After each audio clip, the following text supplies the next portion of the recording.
সন্তানের 1 নম্বর পাওনা বাবা যে খানাটা খাবে হালাল খানা ভক্ষণ করতে হবে। হালাল খাবারে বরকত আছে না নাই?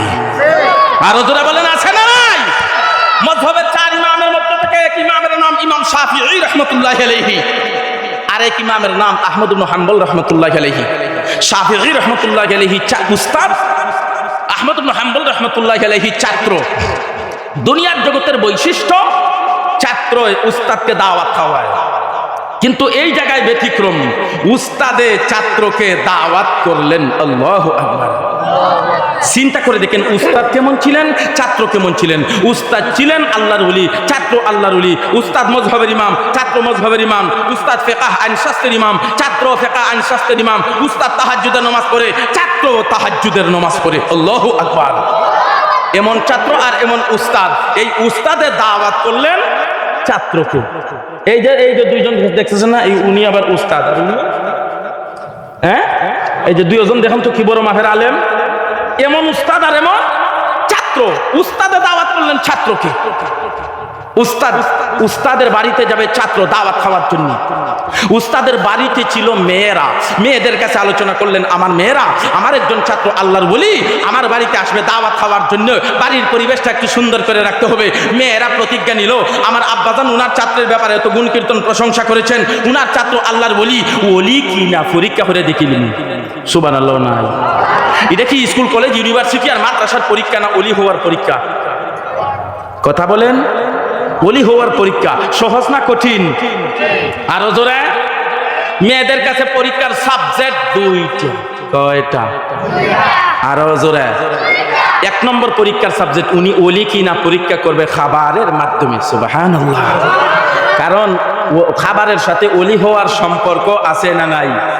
কারণ আউলিয়া কেরামের খুসুসিয়াত আর বৈশিষ্ট্য 3টা। কয়টা? 1 নম্বর কিল্লতে তহাম, খানা কম খাওয়া। 1 নম্বর কি? খানা কম খাওয়া, কিল্লতে তহাম। যেদিন দেখবেন রাত্রে খানাটা একটু বেশি হইব, ঘুম বেশি হইব। কথা বলেন।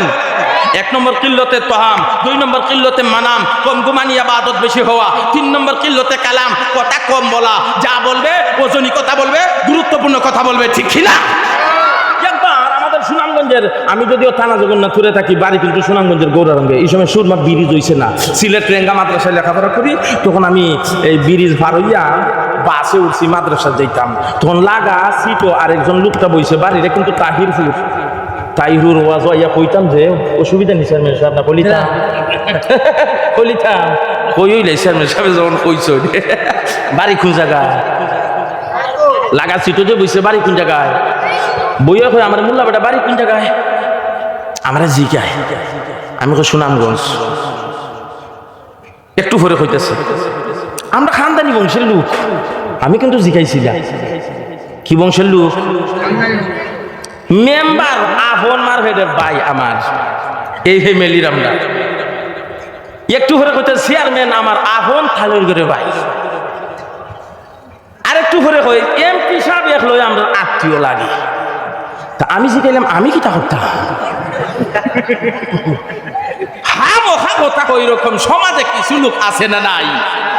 আবু হানিফা রাহমাতুল্লাহি আলাইহি বলেন কুলিল খায়র ওয়া ইল্লা ফাসকুত।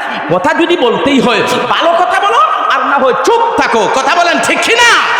মেয়েদের পরীক্ষার সাবজেক্ট, প্রথম নম্বর সাবজেক্ট খাবারের মাধ্যমে পরীক্ষা করবে। উনি যদি আল্লাহর ওলি হয় কম খাবে, ওলি না হয় বেশি খাবে। বর্তমানে বহুগুণ পরিমাণ খানা রাখছে। উনি যদি ওলি হয় কম খাবে, ওলি না হয় বেশি খাবে। আহমদ ইবনে হাম্বল রাহমাতুল্লাহি আলাইহি খাবারের জন্য বসেছেন। খাবারের জন্য বইয়া বর্তমানে যে পরিমাণ খানা আছেন একলা সব খানা খাইয়া সাফ করে নিছে। সুবহানাল্লাহ। কি আগামী বছর হইতে আরো জোরে। বাহ্যিক দৃষ্টিতে দেখা যায় পরীক্ষা ফেল না পাস? ফেল। পরীক্ষার দ্বিতীয় সাবজেক্ট উনি যদি আল্লাহর ওলি হয় 5 ওয়াক্তের নামাজ পড়বে, তাহাজ্জুদের নামাজ পড়বে। 5 ওয়াক্তের নামাজ আর তাহাজ্জুদের নামাজ ছাড়া আল্লাহর ওলি হওয়া যায় না। আমাদের সমাজে নমাজ রোজার খবর নাই, ওলি হওয়ার অভাব নাই। আরো জোরে। পীরগিরি আর মাজার পৌঁছা, পীরগিরি আর মাজার পৌঁছা, দেশটা গেছে জুরিয়া, শিরিক বেদাত বন্ডামিতে দেশটা গেছে বরিয়া।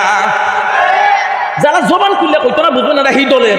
আমি আরেকবার কইতাছি পীরগিরি আর মাজার পৌঁছা, পীরগিরি আর মাজার পূজা দেশটা গেছে জোরিয়া, শিরিক বেদাত বন্ডামিতে দেশটা গেছে বরিয়া। হাজার নামে মাজার করি দেখায় তারা হাজার শান, হাজার নামে মাজার করে দেখায় তারা হাজার শান। দিনে করে বন্ডামি আর রাত্রে মারে গাজায় ঠান। সমাজে এমন লোক আছে না নাই? আমার পানের বাইরা, মেয়েদের পরীক্ষার দ্বিতীয় সাবজেক্ট, উনি যদি আল্লাহর বলি হয় 5 ওয়াক্তের নামাজ পড়বে, তাহাজ্জুদের নামাজ পড়বে। মেয়েরা একটা বর্তনে পানি ভর্তি করে ঘরের রুমের ভিতরে রেখে দিয়েছে, উনি যদি আল্লাহর বলি হয় এ পানি দিয়ে ওযু করে ফজর এবং তাহাজ্জুদের নামাজ পড়বে। এ পানি সারা অত্র এলাকায় কোনো জায়গায় পানি নাই, সারাটা রাত্র চলে গিয়েছে, সকাল হয়েছে। আহমদ ইবনে হাম্বল রাহমাতুল্লাহ আলাইহি ঘরের বাহিরে গেলেন, মেয়েরা ঘরের ভিতরে প্রবেশ করে দেখতে পায় ঘরের ভিতরে জগের ভিতরে পানি ভর্তি রয়েছে, বর্তনের ভিতরে পানি ভর্তি রয়েছে। মেয়েদের মনের ভিতরে প্রশ্ন, জগ ভর্তি করে পানি রেখে দিয়েছিলাম, ওযু করে ফজর এবং তাহাজ্জুদের নামাজ পড়বে, পানি পরিপূর্ণ রয়েছে, আল্লাহর বলি না নামাজই পড়ছে না, আনা উজ্জে ঘুরি নিছে হইব নি? আনা উজ্জে মা কথা কন্যা হাবি চাবরে তেরাবি ভরে দিলাইছে সিরা টাকা। কি টাকা দিছে? কারণ যা আছে খালি মোল্লা ঠকাইতো। হাবিব চাবে ঘটনা আমিও বুঝে লিছি, আমিও আনাও যেতে রাবি ফরাইছি। মেয়েদের মনের ভিতরে প্রশ্ন আছে না নাই? মেয়েরা আব্বাজানের কাছে জানতে চাই, ওগো আমার আব্বাজান, আপনি আপনার ছাত্রের ব্যাপারে এত গুণ করেছেন, প্রশংসা করেছেন। আপনার ছাত্র আল্লাহর ওলি হওয়ার ব্যাপারে 2টা পরীক্ষা নিয়েছি, আপনার ছাত্র আমাদের পরীক্ষায় সফল হতে পারে নাই। এই হলো পরীক্ষার সাবজেক্ট, এই হলো পরীক্ষার ফলাফল। এমনি মুহূর্তে ইমাম শাফি রাহমাতুল্লাহ আলাইহি উনার ছাত্র আহমদ ইবনে হাম্বলের কাছে জানতে চায়, আমার ছাত্র আহমদ ইবনে হাম্বল, তোমার আমল কি আগের চাইতে কমে গেল কিনা? আমার মেয়েরা তোমার ব্যাপারে 2টা পরীক্ষা নিয়েছে, আমার মেয়েদের পরীক্ষায় সফল হতে পারো নাই। এমনি মুহূর্তে আহমদ ইবনে হাম্বল রাহমাতুল্লাহ আলাইহি উস্তাদের সামনে দাঁড়াইয়া চোখের পানি ছেড়ে ছেড়ে কান্না শুরু করে দিয়েছেন, আর বলতে আরম্ভ করেছেন, ওগো আমার উস্তাদজি, না না, আমার আমল তো আগের চাইতে কমে না। আমার উস্তাদের বাড়িতে হাজির হয়ে বহু গুণ পরিমাণ খানা খাইলাম, তার কারণ হলো, ওগো আমার উস্তাদজি, আমি যখন আমার উস্তাদের বাড়িতে খাবারের জন্য বসেছি, দেখতে পেরেছি এই খানাটা এত হালাল, এই খানাটা এত পবিত্র। হালাল এবং পবিত্র খানা হওয়ার কারণে আমার আল্লাহ এই হালাল খাবারের বরকতে আমার দুনিয়ার চৌকের পর্দা উঠাইয়া দিয়েছে। দেখতে পেরেছি খানাটা এত হালাল, এই খানাটা এত পবিত্র। হালাল এবং পবিত্র খানা হওয়ার কারণে এই খাদ্যের ভিতরে আকাশ থেকে মুষলধারে বৃষ্টির ন্যায় রহমতের বারিশ নাজিল হতে শুরু করেছে। যত খান ততই যেন মজা লাগে গো, যতই খান ততই যেন মজা লাগে, কারণ হালাল খাবারে মজা আছে না নাই? 2 নম্বর কারণ, ওগো আমার উস্তাদজি, অনেক দিন থেকে একটি আয়াত নিয়ে সমস্যায় ছিলাম। ইমামদের কাজ হলো আয়াতের রিচার্জ করে মাসলা ইস্তেমবাত ইস্তেখরাজ করা, মাসলা বাকির করা। ওগো আমার উস্তাদজি, অনেক দিন থেকে একটি আয়াত নিয়ে সমস্যায় ছিলাম, সমাধানে পড়তে পারি নাই। আমি যখন আমার উস্তাদের বাড়িতে হালাল খানা ভক্ষণ করে বিছানায় ঘুমানোর জন্য আশ্রয় নিলাম, এমনি মুহূর্তে আমার আল্লাহ এই হালাল খাবারের বরকতে আমার কলবের সকল পর্দা খুলে দিয়েছেন। আয়াত থেকে মাসলা বাকির করতে আরম্ভ করলাম, আয়াত থেকে মাসলা বাকির করতে আরম্ভ করলাম, আয়াত থেকে মাসলা বাকির করতে করতে 1টি নয় 2টি নয় 100 মাসলা বাকির করেছি। 100 মাসলা বাকির করতে গিয়ে আমার সারা রাত চলে গিয়েছে, ঘুমানোর প্রয়োজন হয় না। সার্বতু দিয়ে ফজর এবং তাহাজ্জুদের নামাজ আদায় করেছি। হালাল খাবারে বরকত আছে না নাই? এই ঘটনার ওয়াকিয়াতে উলামায়ে কেরাম লিখেছেন হালাল খাবারে দুইটা বরকত। এক নম্বর ইলমে বরকত হয়, এক রাতে 100 মাসলা বাহির করেছেন। 2 নম্বর আমলে বরকত হয়, সারা রাত হালাল খাবারের বরকতে ইবাদত করেছেন। সুবহানাল্লাহ। সন্তানের 1 নম্বর পাওনা, বাবা যে খানাটা খাবে হালাল না হারাম? আরো জোরে বলেন। জন্মের আগে না পরে? আরো জোরে। তখন চিন্তা করে দেখেন, আমরা যারা খানাটা খাইতেছি যদি হালাল হয়, সন্তানটা জন্ম দিলাম হালাল। হারাম খাবারের মাধ্যমে সন্তানটা যদি জন্ম দেই, জন্ম দিলাম হারাম। কথা বলেন ঠিক কিনা?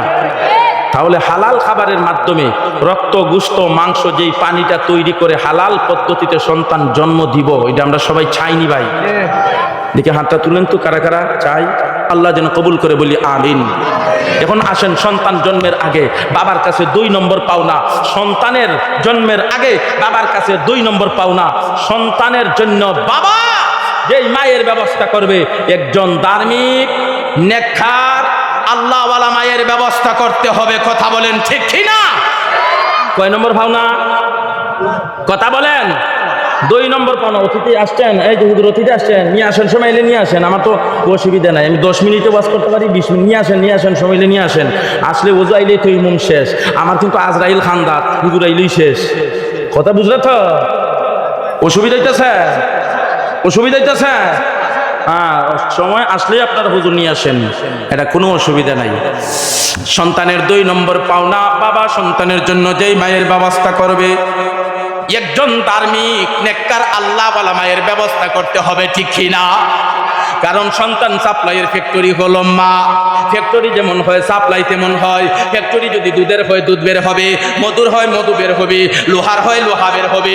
ঠিক তেমনি ভাবে সন্তান সাপ্লাইয়ের ফ্যাক্টরি হলো মা। মা নামক ফ্যাক্টরি যদি আল্লাহওয়ালা হয়, আল্লাহওয়ালা মা নামক ফ্যাক্টরি থেকে আল্লাহওয়ালা সন্তান সাপ্লাই হবে। আরো জোরে। এ কারণে আল্লাহ নবী বলেন তুনকাহুল মারআতু লিআরবাঈন। দুনিয়ার জগতের সিস্টেম, দুনিয়ার জগতের বৈশিষ্ট্য, দুনিয়ার জগতের সিস্টেম আর বৈশিষ্ট্য বিবাহের সময় মানুষের 4টা জিনিস দেখে। 1 নম্বর লিমালিহা, যেই মহিলাটাকে বধূ হিসাবে গ্রহণ করবে মালদার কিনা। 2 নম্বর লি জামালিহা, সুন্দরী কিনা। 3 নম্বর লি হাসাবিহা, বংশ ভালো কিনা। 4 নম্বর লি দীনিহা, দিনদার কিনা। আল্লাহ নবী বলেন 4 গুণের মধ্য থেকে দিনদারি গুণটাকেই প্রাধান্য দিতে হবে। কেন দিনদারি গুণটাকেই প্রাধান্য দিতে হবে? মনে করেন একের ডানে যদি শূন্য বসানো হয়, কত হয়? মা কথা বলেন।